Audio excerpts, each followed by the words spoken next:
Rudresh Chandrappan, please just to give brief introduction about yourself and your academic career project.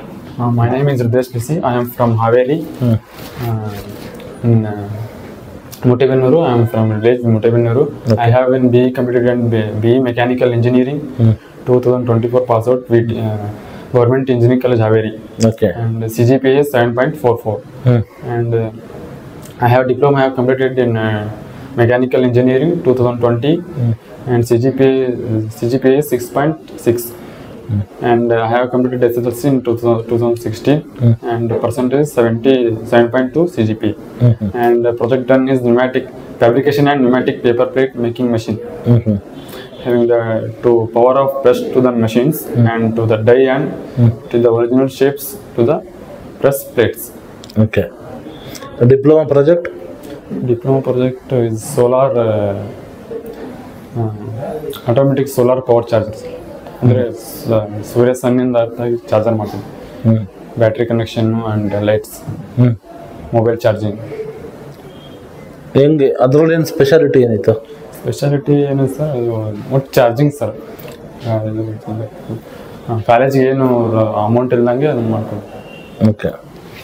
ಎಷ್ಟು ಕೆಪಾಸಿಟಿಲಿ ಮಾಡಿದ್ರೆ? Capacity ಅಂದರೆ ಒಂದು 50 volts. ಅದು college ಪೂರ್ತಿ ಯೂಸ್ ಆಗುತ್ತಾ? ಇಲ್ಲ ಸರ್, ಕಾಲೇಜ್ ನಮ್ಮ ಡಿಪಾರ್ಟ್ಮೆಂಟ್ ಮೆಕ್ಯಾನಿಕಲ್ ಡಿಪಾರ್ಟ್ಮೆಂಟ್ ಆಫೀಸ್ ಅಷ್ಟು ಯೂಸ್ ಆಗುತ್ತೆ. Okay. Fabrication of pneumatic paper plate making machine. If this is already in market, right? Yes. Then why you make it again? What is the difference between existing machine and yours machine? ಅದು pneumatic ಅಂದ್ರೆ ಏರಿಂದ move sir, compressor ಏರಿಂದ ಮೂವ್ದಿಂದ ಅದು piston to the cylinder upon direction and to the power of ಅಂದ್ರೆ ಅದ್ರ ಮೇಲೆ ಮಧ್ಯದಲ್ಲಿ ಪೇಪರ್ ಇಡ್ತಾರೆ, ಹಿಂಗೆ ಡೈ ಇರುತ್ತೆ, ಹಿಂಗೆ ಪ್ರೆಸ್ ಆಗುತ್ತೆ, ಪೇಪರ್ ಪ್ಲೇಟ್ ಆಗುತ್ತೆ. ಕಾಯಿಲ್ ಇಂದ ಹೀಟ್ ಮಾಡೋದು ಸರ್. ಕಾಯಿಲ್ ಅಂದ್ರೆ ಕಾಯಿಲ್ ಇಂದ ಹೀಟ್ ಆಗುತ್ತೆ, ಹೀಟ್ ಆದಾಗ್ಲೇ ಪ್ರೆಸ್ ಆಗೋದು. ಸರ್ ಪ್ರೆಸ್ ಆಗುತ್ತೆ, ವಾಪಸ್ ಬರುತ್ತೆ.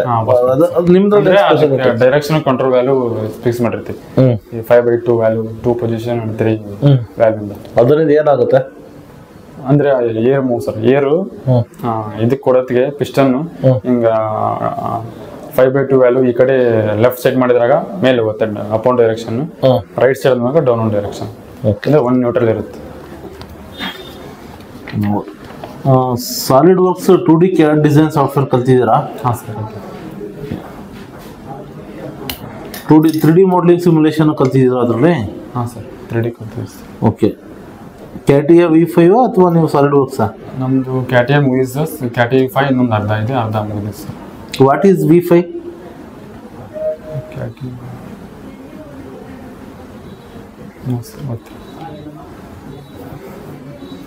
ಸಾಲಿಡ್ ವರ್ಕ್ಸ್ ಅಥವಾ ಓಕೆ, ಸಾಲಿಡ್ ವರ್ಕ್ಸು ಮಾಡಿದ್ದೀರಾ? ಹಾಂ, ಸಾಲಿಡ್ ವರ್ಕ್ಸ್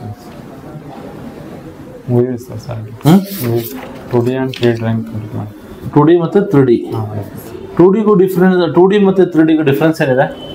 2D ಅಂದ್ರೆ ಅದು ಪಾರ್ಟ್ ಅಷ್ಟೇ ಅದು ಇದು ಮಾಡೋದಕ್ಕೆ, ಅದು 3D ಅಂದ್ರೆ ಅದು ಏನು ಮಾಡೋದಕ್ಕೆ? ವಾಟ್ ಈಸ್ ಇಷ್ಟೇ ಮಾಡೋದಕ್ಕೆ ಅಂತಂದ್ರೆ ವಾಟ್ ಇಷ್ಟೇ ಮಾಡೋದು ಅಂದರೆ ಅದು ಇದು ಪಾರ್ಟ್ ಸ್ಕೆಚ್ ಹಾಕೋದಕ್ಕೆ ಅಷ್ಟೇ ಅದು ಯೂಸ್ ಮಾಡಿ 2D ಮಾಡ್ತಾರೆ.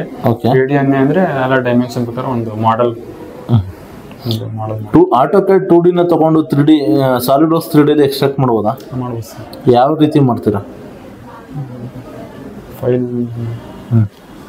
ಟ್ರಾನ್ಸ್ಫರ್ ಇಂದ ಮಾಡಿ ಅದ್ರಾಗ ಆಟೋಕ್ಯಾಡ್ ಕನ್ವರ್ಟ್ ಮಾಡ್ಕೊಂಡು ಆಟೋಕ್ಯಾಡ್ ಹಿಂಗೆ ಕಲಿಸಿ ಸರ್. ಯಾವ ಫೈಲ್ ಟ್ರಾನ್ಸ್ಫರ್ ಮಾಡೋದಕ್ಕೆ ಯಾವ ಫಾರ್ಮ್ಯಾಟ್ ಯೂಸ್ ಮಾಡ್ತೀರಾ? ಯಾವ ಫಾರ್ಮ್ಯಾಟಲ್ಲಿ ತೊಗೊತೀರಾ ಇಂಪೋರ್ಟ್ ಮಾಡ್ಕೊಳ್ಳೋಕ್ಕೆ ಫೈಲ್ನ? ಸಾಲಿಡ್ ವರ್ಕ್ಸು ಸೇವ್ ಮಾಡಿದ್ದೀರಾ? ನಿಮ್ಮ ಹತ್ರ ಒಂದು 2D ಮಾಡಿದ್ದೀರಾ, 2D ಸ್ಕೆಚ್ ಇದೆ. ಆ ಸ್ಕೆಚ್ನ ನೀವು ಮತ್ತೆ ಮಾಡಬಾರ್ದು, ಅದನ್ನು ತಗೊಂಡು ನೀವು ಎಕ್ಸ್ಟ್ರೂಡ್ ಮಾಡಬೇಕು 3Dಗೆ.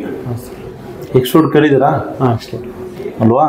2Dನ 3D ಎಕ್ಸ್ಟ್ರೂಡ್ ಮಾಡಬೇಕು. ಪ್ಲೇನ್ ಒಂದು ಸ್ಕೆಚ್ ಇದೆ, ಅದನ್ನು ಎಕ್ಸ್ಟ್ರೂಡ್ ಮಾಡಿ 3D ಮಾಡಬೇಕಲ್ಲ. ಆ 3Dನ ಎಕ್ಸ್ಟ್ರೂಡ್ ಮಾಡೋದಕ್ಕೆ 2Dನ 3D ಎಕ್ಸ್ಟ್ರೂಡ್ ಮಾಡೋಕ್ಕೆ ಏನು ಫಾರ್ಮೆಟಲ್ಲಿ ಫೈಲ್ನ ತೊಗೊತೀರಾ?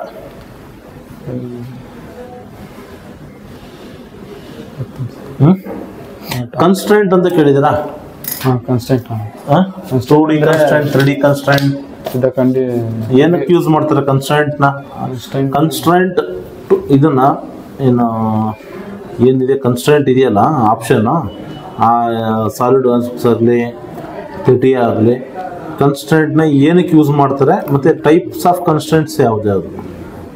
ಕನ್ಸ್ಟೆಂಟ್ಸ್ ಥರ ಇದಕ್ಕೆ ಯೂಸ್ ಮಾಡ್ತಾರೆ. ಟ್ಯಾಂಜೆಂಟು, ಕೋಇನ್ಸೆಂಟ್ರಿಕ್ಸು, ಸಿಮೆಟ್ರಿ, ಪ್ಯಾರಲಲ್, ಈಕ್ವಲ್ ಆ ಥರ ಯೂಸ್ ಮಾಡೋದು ಅದಕ್ಕೆ.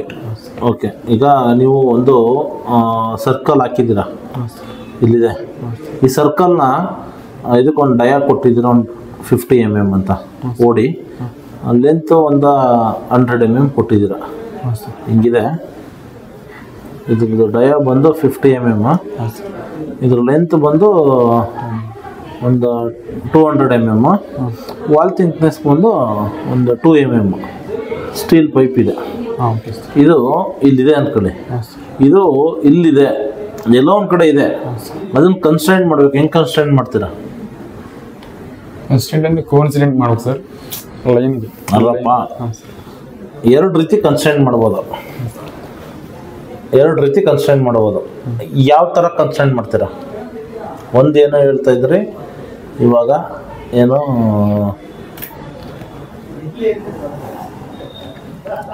ಪ್ಯಾರಲಲ್ಲು ಟ್ಯಾಂಜೆಂಟ್ ಎಲ್ಲ ಮಾಡ್ಬಿಟ್ಟು ಮಾಡ್ತೀನಿ ಸರ್ ಅಂತ. ಟ್ಯಾಂಜೆಂಟ್ ಬಂದು ನೀವು ಹೇಳ್ತಾ ಇರೋದು ಇದು. ಹಾಂ ಸರ್, ಟ್ಯಾಂಜೆಂಟ್ ಅಲ್ವಾ? ಪ್ಯಾರಲಲ್ ಅಂತಿದ್ರೆ ಹಿಂಗೆ ಅಂತೀರ, ಪರ್ಪೆಂಡಿಕ್ಯುಲರ್ ಅಂದ್ರೆ ಹಿಂಗೆ ಅನ್ಬೋದು.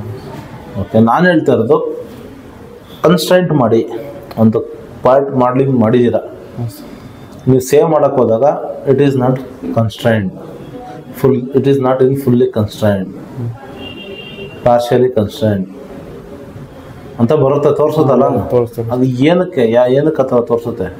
What you mixed in that? ಅಂದ್ರೆ ಎಲ್ಲ ಸರ್ಕಲ್ ಒಂದು ಬ್ಲ್ಯಾಕ್ ಲೈನ್ ಬಂದೆ ಅಂದರೆ ಒಟ್ಟು ಆ ಕನ್ಸ್ಟೆಂಟ್ ಆಗಿದೆ ಅಂತ. ಅದು ಅಂದರೆ ಬ್ಲೂ ಲೈನು ಬ್ಲ್ಯಾಕ್ ಲೈನ್ ಮಾತ್ರ ಬಿಡಪ್ಪ. ನಿನಗೆ ಬೇಕಂದರೆ ಯಾವ ಲೈನ್ ಯಾವ ಕಲರ್ ಆದ್ರೂ ಹಾಕೊಬೋದು ಡ್ರಾಯಿಂಗಲ್ಲಿ. ನಿನಗೆ ಬ್ಲ್ಯಾಕ್ ಇಷ್ಟ ಆಗ್ತಾ ಇಲ್ಲ ಅಂದರೆ ರೆಡ್ ತಗೋ, ಆರೆಂಜ್ ತಗೋ, ಯಾವ್ದಾದ್ರು ತಗೋ.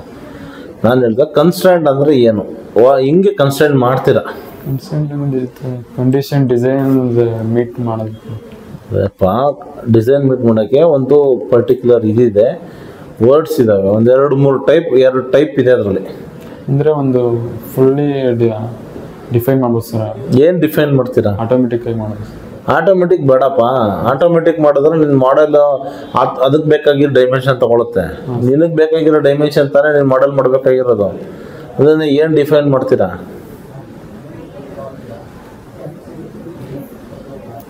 ಗೊತ್ತಿಲ್ಲ? ಒಂದು ಜಿಮಿಟ್ರಿಕಲ್ ಡೈಮೆನ್ಷನ್, ಜಿಮಿಟ್ರಿಕಲ್ ಕನ್ಸ್ಟೆಂಟ್ ಮತ್ತು ಡೈಮೆನ್ಷನಲ್ ಕನ್ಸ್ಟೆಂಟ್ಸ್ ಅಂತ ಇರುತ್ತೆ. ಒಂದು ಜಿಮಿಟ್ರಿಕಲ್ ಡೈಮೆನ್ಷನ್ಸ್ ಬಂದು ಜಿಮಿಟ್ರಿ ಹೇಳ್ಬೋದು, XYZ ಇಲ್ಲಿಗೆ ಕೂರ್ಬೇಕಾ ಇಲ್ಲಿಗೆ ಕೂರ್ಬೇಕಾ. ಡೈಮೆನ್ಷನಲ್ ಕನ್ಸ್ಟೆಂಟ್ ಅಂತಂದ್ರೆ ಇಲ್ಲಿಂದ ಇಲ್ಲಿಗೆ ಎಷ್ಟು ದೂರ ಇದೆ, ಇಲ್ಲಿಂದ ಎಷ್ಟು ದೂರ ಇದೆ. ಇಲ್ಲಾಂದ್ರೆ ಇದನ್ನು ಕನ್ಸ್ಟೆಂಟ್ ಮಾಡಲಿಲ್ಲ ಅಂದ್ರೆ ಏನಾಗುತ್ತೆ ಅಣ್ಣ? ಅದು ಆಗಲ್ಲ ಸರ್. ಏನಾಗಲ್ಲ ಅಂದರೆ ಪಾರ್ಟ್ ಮಾಡ್ಲಿಂಗ್ ಮಾಡೋಕ್ಕಾಗಲ್ಲ ಸರ್. ಪಾರ್ಟ್ ಮಾಡ್ಲಿಂಗ್ ಮಾಡ್ಬೋದು, ನೀನು ಕನ್ಸ್ಟೆಂಟ್ ಮಾಡಲಿಲ್ಲ ಅಂದರೆ ಇದು ಇಲ್ಲಿದ್ದು ಇಲ್ಲಿಗೆ ಮೂವ್ ಆಗ್ಬಿಡುತ್ತೆ, ಇಲ್ಲಿಗೆ ಮೂವ್ ಆಗೋಗ್ಬಿಡುತ್ತಲ್ಲ. ನೀನು ಬೇಕು ಒಂದು ಕಡೆ ಫಿಕ್ಸ್ ಆಗಬೇಕಲ್ಲ. ಫಿಕ್ಸ್ ಅಲ್ವಾ? ಫಿಕ್ಸ್ ಆಗ್ಬೇಕಂತ ಕನ್ಸಿಡರ್ ಮಾಡಬೇಕು. ಈಗ ನಾವು ಊಟ ಮಾಡ್ಬೇಕಂದ್ರೆ ಒಂದು ಕಡೆ ಕುತ್ಕೊಬೇಕು, ಕುತ್ಕೊಂಡು ಊಟ ಮಾಡ್ಬೇಕು, ಇಲ್ಲಿ ನಿಂತ್ಕೊಂಡು ಊಟ ಮಾಡಬೇಕು.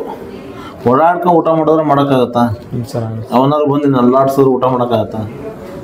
ಒಂಥರ ಕೂತ್ಕೊಂಡು ಊಟ ಕುತ್ಕೋ, ಟೇಬಲ್ ಮೇಲಾದ್ರೂ ಕುತ್ಕೋ, ನೆಲದ ಮೇಲಾದ್ರೂ ಕುತ್ಕೋ, ಅಥವಾ ಕರೆಕ್ಟಾಗಿ ಒಂದು ಪೊಸಿಷನ್ ನಿಂತ್ಕೊಂಡು ಊಟ ಮಾಡಬೇಕು. ಯಾವನಾದ್ರು ಹಿಂಗೆ ಕಂಟಿನ್ಯೂಸ್ ಆಗಿ ಅಳ್ಳಾಡ್ತಿದ್ರು ಊಟ ಮಾಡೋಕ್ಕಾಗತ್ತಾ? ಆಗಲ್ಲ. ಅದನ್ನೇ ಫಿಕ್ಸ್ ಮಾಡಿ ಇಡಬೇಕು, ಕನ್ಸ್ಟೆಂಟ್ ಮಾಡಬೇಕು. ಓಕೆನಾ? ಈಗ ಮೇಡಮ್ ಒಂದು ಡ್ರಾಯಿಂಗ್ ಕೊಟ್ಟಿದ್ರಲ್ಲ, ಆ ಡ್ರಾಯಿಂಗಲ್ಲಿ ಎಷ್ಟು ಕಂಪ್ಲೀಟ್ ಮಾಡಿದ್ದೀರಾ? 3% ಆಗಿದೆ. 75% ಮಾಡಿದ್ದೀರಾ. ಓಕೆ, ಇನ್ನೂ 25% ಬ್ಯಾಲೆನ್ಸ್ ಇದೆ. ಸೊ ಈಗ 3D ಮಾಡಲಿಂಗ್ ಆಗಿದೆಯಲ್ಲ ನಿಮಗೆ ಫುಲ್ಲು? ಆಗಿದೆ ಸರ್. ಅದರಲ್ಲಿ ಪಾರ್ಟ್ ಮಾಡಲಿಂಗು, ಅಸೆಂಬ್ಲಿ ಎಲ್ಲ ಆಗಿದೆ? Yes sir. ಹಾಂ, ಅಸೆಂಬ್ಲಿ ಮಾಡಿದ್ದೀವಿ ಸರ್. ಅಸೆಂಬ್ಲಿ ಮಾಡಿದ್ದೀರಾ ಅಂದರೆ ಟ್ರೈನಿಂಗ್ ಕಂಪ್ಲೀಟ್ ಆಗಿದ್ದೀರಾ? ಹಾಂ ಆಗಿದೆ ಸರ್. ಇದು 2D ಡ್ರಾಫ್ಟಿಂಗು ಆಗಿದೆ ಸರ್. ಆಗಿದೆಯಾ? ನೀವೇನು ಮಾಡಿ ಅಂತಂದರೆ, ಈಗ ನಿಮ್ಗೆ ಇನ್ನೊಂದು 25% ಏನಿದೆ, 25% ಕಂಪ್ಲೀಟ್ ಮಾಡೋಕ್ಕೆ ಎಷ್ಟೊತ್ತು ಬೇಕು? ಒಂದು 15 ಮಿನಿಟ್ಸ್ 15 ಮಿನಿಟ್ಸು. ಈಗ ನಿಮಗೆ 4:15 ಇದೆ. ನೀವೇನು ಮಾಡಿ ಅಂತಂದರೆ 15 ಮಿನಿಟ್ಸ್ 4:30ಗೆ ಇದನ್ನು ಕಂಪ್ಲೀಟ್ ಮಾಡಿ ಫೈಲ್ನ STP ಫಾರ್ಮೆಟಲ್ಲಿ ಸೇವ್ ಮಾಡಿ. STP ಫೈಲ್ ಫಾರ್ಮೆಟಲ್ಲಿ ಸೇವ್ ಮಾಡಿ. ಇದನ್ನು ಮಾಮೂಲಿ ಡ್ರಾಫ್ಟಿಂಗ್ 2D ಡ್ರಾಫ್ಟಿಂಗ್ ಏನಿದೆ ಮಾಮೂಲಿ ಜನರಲ್ ಫಾರ್ಮೆಟ್ ಅದಕ್ಕೆ ಒಂದೇ ಬರೋದು, ಅದರಲ್ಲಿ 2D ಫಾರ್ಮೆಟ್ ಸೇವ್ ಮಾಡಿ 2D ಡ್ರಾಫ್ಟಿಂಗ್ನ. ಓಕೆನಾ? Okay fine. ಏನು ಸ್ಯಾಲ್ರಿ ಎಕ್ಸ್ಪೆಕ್ಟೇಷನ್ ಮಾಡ್ತೀರಾ? ಏನು ನಿಮ್ಮ ಹೆಸರು? ರುದ್ರೇಶ್ ಚಂದ್ರಪ್ಪನವ್ರು. ಏನು ಸ್ಯಾಲ್ರಿ ಬೇಕು ನಿಮಗೆ? ಕೆಲಸಕ್ಕೆ ಏನಾದರೂ ಓಕೆ ಅಂತ ಆಯಿತು ಅಂದಾಗ ಏನು ಸ್ಯಾಲ್ರಿ ಕೇಳ್ತೀರಾ?